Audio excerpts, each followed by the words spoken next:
ની જે દુર્ઘટના બની છે એ અતિશય કમનસીબ ઘટના છે. અનેક લોકોએ પોતાના આત્મીયજનો સ્વજનો ગુમાવ્યા છે. એના પ્રત્યે મારી દિલસોજી પાઠવું છું અને આવી દુર્ઘટના ફરીથી ન બને એના માટે સરકાર સતર્ક થઈ છે. સતર્ક થઈને એક ઉચ્ચ કક્ષાની સીટની રચના પણ કરી દીધી છે અને મારી દ્રષ્ટિએ આજે સીટ જે પ્રકારે કાર્યવાહી કરી રહી છે, જે પ્રકારે એક્શન લઈ રહી છે એ યોગ્ય દિશામાં છે અને આવતા દિવસોમાં જે કોઈ એમાં આવશે એને સરકાર પણ છોડશે નહીં એવા મક્કમ નિર્ધાર સાથે આ સીટની રચના થઈ છે ને સીટ એ રીતે કામ કરી રહી છે.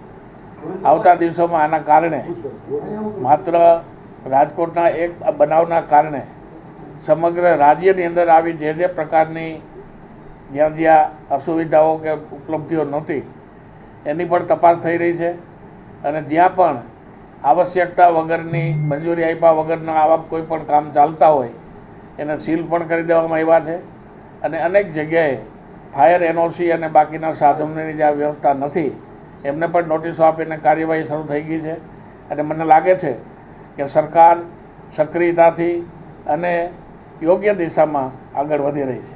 કોઈ પણ જગ્યાએ મારી ગેરરીતિમાં કોઈ જગ્યાએ નામ આવશે તો ગોવિંદ પટેલ જદી નહીં હોય.